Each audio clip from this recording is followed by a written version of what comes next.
All right, looks like we're live. Welcome back, guys, to the Madcore Hunter podcast. Can't see Danny tonight, but he's with us. Had to get strategic here. It's sometimes, man, it's hard to get these in and keep them relevant. We don't want to be 5 weeks out or anything like that. We want to try to give you real time info. So, Danny, appreciate you getting on, man. Yeah, how's it going? Good, good. Trying to get back into the workout groove. It's tough during season. Because, like, if you get an evening where, I mean, even just, the last hour of light, man, and you try to hunt and, get a workout in and this and that, it's tough. So I've been Yeah, able, probably for the best time, to get workouts in, but it's been tough. yeah, I really hate when the daylight gets so short. It just ruins. You have a hard time doing anything in the evening, especially out here, man. Because I mean, there's over a foot of snow, miserably cold, and it's hard to have a desire to want to go do something, especially outside. Even with as much as you want to hunt, it's difficult. Um, Went out last night, tried to get a little hunt in. Didn't see anything, but it was kind of fun. Untouched snow, foot deep, and single digits. So it was pretty out, but we didn't see a dang deer at all.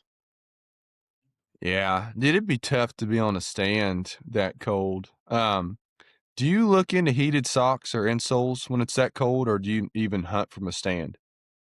I didn't try it. Jordan actually had heated socks on and was actually wearing uninsulated boots, and he never complained once last night, which I think that's a little light, but um, he never complained about it. He was wearing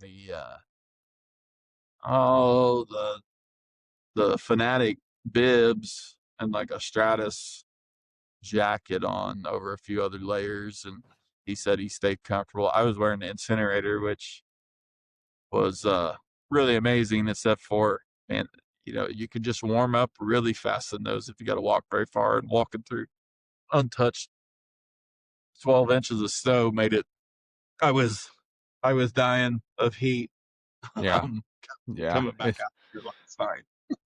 Yeah, well, walking in too, because that's a good way to get cold. If you sweat on the way in, then by the time you cool down, this and that. So I try to keep at least the jacket off, but you can, like you said, you can unzip those bibs pretty good. And Yeah, man, uh, I thought it was going to be good last night.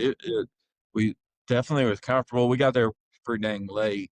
Um, just had about an hour and a half or so to hunt, but actually there was a lot of noise in the area because I'm up in North Dakota, so there's uh rigs, oil rigs everywhere, and there was one actually in that area running. So that kind of, I don't know. I thought maybe it'd cover up our sound, but there wasn't anything moving last night. So hmm, it was a, it interesting. was it was a slow one, but the reason I'm on can't be seen tonight is today has just been hectic. We've gotten real busy here. We got a bunch of wells we got to turn on towards the end of the year, and I had like three major projects going on today, and I'm still got one going on, so I'm got a little bit of a drive here to get back and check on these guys. No, I appreciate you hopping on. It's been busy at my work too. It seems like just wrapping stuff up. You got the holidays, vacations. It's hard to get anything done. So, um, Yep, we you got got to. some crazy weather coming in tomorrow. There's, like I said, there's about a foot of snow. It warmed up today and has melted some, but we've had 30-mile-an-hour winds, so it's blowing across the road. So it's supposed to rain tonight and then get 65-mile-an-hour winds tomorrow. So we're gonna have Gosh, some dude. closed roads and stuff for the blowing snow. Is just horrible. Yeah, this has So been the coldest December for my area in a while. I feel like. I mean it. I mean really, we're not real far into it, but it's like once it got cold, it stayed cold. A lot of times it'll warm back up, which maybe it will. Like we've had several Christmases where it's like 40 and just muggy and real wet and muddy out. But dude, like this morning, all of a sudden here came like a little snowstorm, and they weren't ready for it on the highway. I was going like 45, 50 the whole time. Got sideways a little bit at one point, and it's just been a lot colder this year. I think it's going to be a rough winter. Yeah, this makes it tough to deer hunt, man, especially back where you are. Most people haven't hunted a whole lot in these conditions, you know. Yeah, I don't prefer it, Like but it'll probably save some deer. yeah, they don't die of hunger. Yeah, oh, they'll find plenty to eat. Yeah, we thought about feeding this winter, like once season's up or once we've decided to stop hunting that property. There's nothing against that, just to help them out. Which you'll feed a lot of coons and stuff too. But if you can help them keep a little fat on, I think that's another good way to help your herd. In in Indiana, you're able to do that after season's closed. I don't know of anything against it. I guess, I mean, we haven't done it. What to look into it, but I think you just have to stop feeding before. But as long as you're not hunting, I don't think there's nothing against feeding. Yeah, I don't know the rules on that. Yeah, I mean, I'll look it up before we do it, but I'm almost positive. But we got the food plots, but they're not going to last forever. I'm talking more like January, February, just to help your herd get through the rough months. Oh yeah, for sure. Yeah. But well, wanted to get on here, man, and tell everybody. I think I've mentioned this, but I've been off social media for a couple weeks now, and just wanted to break. So I guess just through old school, like telling people and this and that. But I was fortunate enough to get it done. It's probably about a week ago at this point, and just crazy hunt, man. Very blessed. Feel like it's been a pretty long season. We kind of got a little honest an episode or two ago, and that's whitetail hunting. You have to endure to the end, and I had said that this month can bring on some good hunts, and I was blessed enough to see one. So Yeah, the season it can be long, man, and be really tough. I was happy to get a buck early on, but it's been a little harder since then. And I mean, I could have shot some animals if I really needed the meat, but was trying to get a bigger buck. But no, I'm excited to hear about your Indiana buck. Sound like it was pretty cold weather the day you got him. yeah. Um, well, I'm not the best at telling stories. I don't know, never have been, but I'm going to tell a story the best I can. Um, it was this to see. It had snowed one weekend pretty hard, and then it did not warm back up. So we had snow on the ground, and then the night before it had snowed again. So we had pretty good snow on the ground, not quite enough. I almost broke out the quad to plow our driveway, and the neighbors were like, it's just not quite enough, which people in the area they'd probably realize.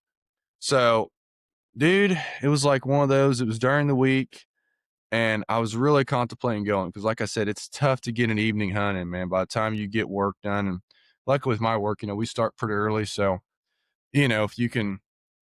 If I can end a little bit closer to the house, I can sometimes get back for at least the last hour because, this time of year, that's when they're moving. So I'm like debating, I don't know to go or not. And I had hit this property up a couple times earlier season.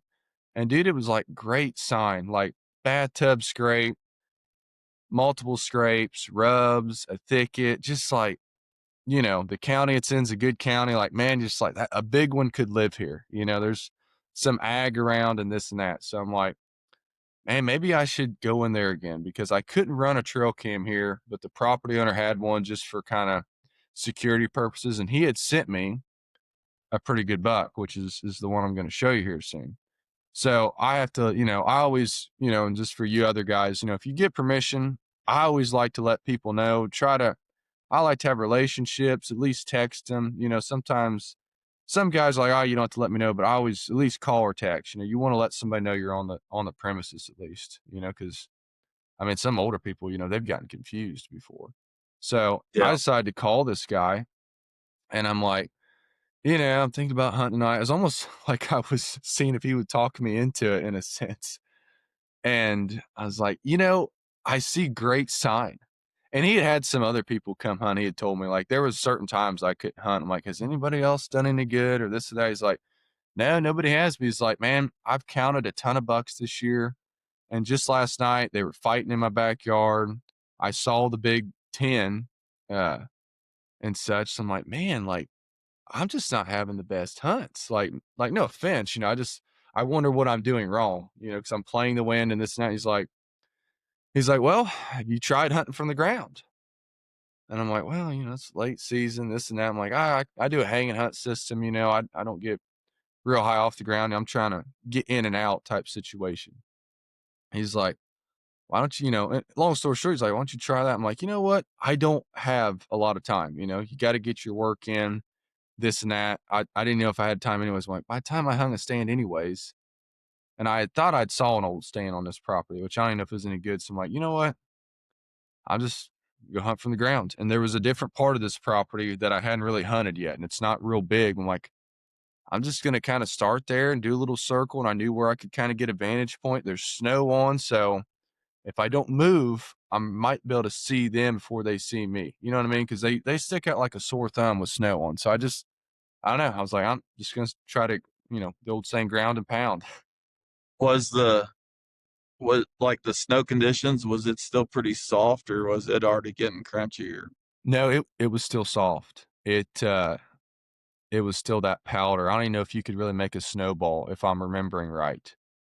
Yeah. Um, but anyways, so I go to the side of the property that I wanted to start on, um, based on the wind. Obviously, if you're going to be on the ground, you have to have the wind correct. So I'm kind of maneuvering, and I'm kind of going down this clear cut area, and there's a thicket. I'm on the edge of a thicket, and I start into this thicket, kind of how I wanted to have the wind, and I know where I could probably get a pretty good vantage point. So I started in this thicket and I'm creeping through there, and I'd made a little bit of noise. You know how thickets are. I think a briar might have caught my pants or something. Might even slipped. The snow's kind of noisy in a sense, especially with rubber boots on. And Yeah. which I don't know, maybe shouldn't have done that, but it worked out. And I'm going through there, and dude, I catch a glimpse of this buck kind of come out, and he kind of hits this clearing. And it works out perfect because I have cedars between me and him. It's almost like I'm in my own little secluded spot, and he's in more of an open area. And dude, he's like 45 and to me in a sense. Not coming straight on, but like if he keeps coming, he's gonna be broadside.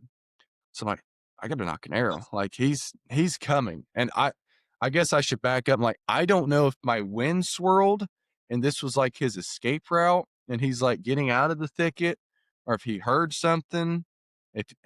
Maybe second rut's kicking in. Maybe he thought I was a doe. Maybe it's just pure luck that's when he was moving. I don't know. um, but he's coming like right at to me where there's gonna be a shot because it's thick in here. I have a cedar in front of me. I actually, when I went to put an arrow on, I'm in a hurry.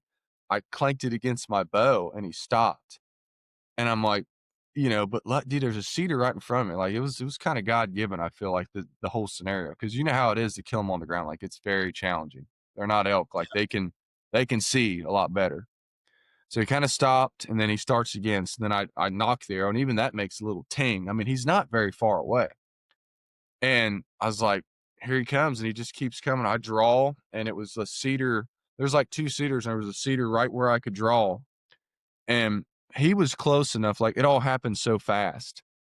And I just went like, I don't even know if I really whistled. It was more like a kind of just Yeah. enough because you don't want to be too loud because sometimes if they're close, like they'll run first, then look. And dude, I'm it was closer because my first pin's 30. I knew to aim a little bit low. So, I mean, he was with, let's just say 20 yards, 20, I need to aim just a touch low and just right behind the shoulder, man, smoked him. Like, I knew it was a good shot. I was just like, thank you, Lord. Like, that's hard to do. Yeah, I'm assuming complete pass through and everything there. Oh, yeah. Yeah. Um, not a, not a question there. Was And it was it windy? or was it? No, not at all. That's what I'm saying. It was very quiet. Yeah, that's interesting that he just like you think you got him up and he just walked that. You know. Yeah. Yeah. And I guess I should show him here. Um just I was happy with him. Um I started the Euro mount, so I was able to it's not really bleached yet, but I wanted to show you, Danny. I don't know if you can see very good. Like, can you see this knot here? Have you ever seen Yeah, anything like that? Like, looks a there's little my more. fingernail. Like, look at that. Like, it's half my fingernail. Like, I think this deer had some age to him, Danny. Like, by looking, and this snap, just dripping a little peroxide on me, but just like his bones real dense. I compared him to other deer that I had, like just the skull, and it's longer, wider. He's got that bone mass. I think he had some age to him. I do. Did you have a guess on what you thought he was on age? I think he's 5.5. I do. I mean, he's at least 4.5. I think Yeah, he's definitely got the the knobs on the bases and stuff. So that's looks almost scoreable. You could almost, not quite. yeah Maybe I'm wrong. straight I don't know. straight 5x5. Yeah, he's got kind of a curl, or not a curl. It kind of like slants in. Yeah, way longer brow tine on that right side there. Yeah, this side, this uh G3 is longer. I think these are both. I think they're just shy of 10. This is 9 or something. Pretty. Those are pretty good deer, man. I measured him, and I don't know. People can question it, but I think by looking at the picture, a lot of people have agreed that I was pretty close on my bigger one. In fact, I was always short because I try to stay conservative. And I measured him. I measured him once, and that was it. And I measured him 150 and 3/8. So made the Heck, 150 mark. Not to put too much emphasis on score, but very happy with that. I've said on here before. I mean, try to find a mature deer, and that hits the mark for me. So just a blessing. I feel like God brought him right to me, and just a very quick hunt in a sense. The hunt had kind of just started, but I had hunted this spot other times trying to find that deer. And you look at all the hunts leading up to that. I mean, the weekend before, I think I went to Illinois and hunted like 2 straight days in a blizzard, and it was freezing, and saw 2 deer from the stands. So I think perseverance and the good Lord came through for this season. yeah, man. Congratulations. That's a really nice buck. What? Well, I guess there was one thing I was wanting to say. I sent this to you. I think maybe after you'd shot him was that I had seen a clip. I'd seen it a couple years ago and didn't share it with anybody else, and it popped back up on my phone. Was from I think his name's James Kroll, Doctor Deer. He used to be on he may still be on TV, but he was a wildlife biologist that I always saw him on. I don't remember. I want to say down in Texas on some ranches down there, but he was showing all these different racks of yearlings because he said on that farm they were wanting to manage it, and they were doing some management by shooting yearlings, and they like it wasn't the farm, it was before his time there, but when he came in they were shooting these spikes. They were yearling bucks that were spikes, and everybody was thinking that they wouldn't make anything. And like he showed that board, and they were all yearlings, and it was from spikes to like an actual full blown small 8 point. And these deer, it had no effect on what they would make. But at the end of this video, he gave out some statistics there that only 15% of bucks will ever make 150 inches.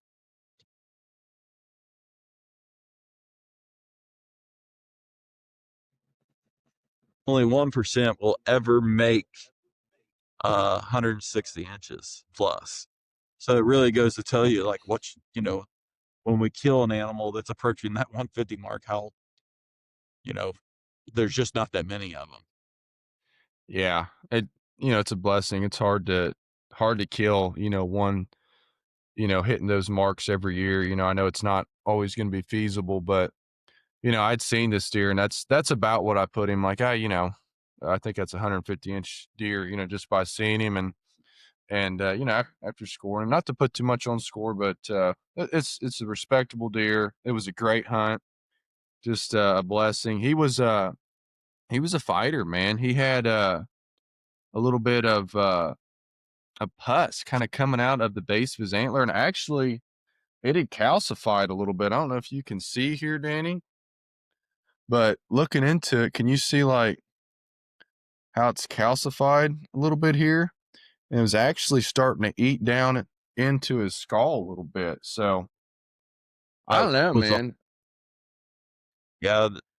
I mean, I wonder if on the top of the forehead, if that was from, maybe taking a horn to the skull that did some damage, and then the Yeah, bone that grew back, because I like would say, man.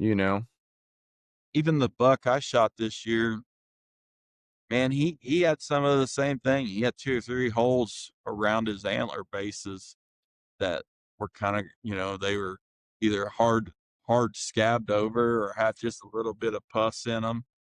And Yeah. I think that was from getting stabbed while he was fighting, you know.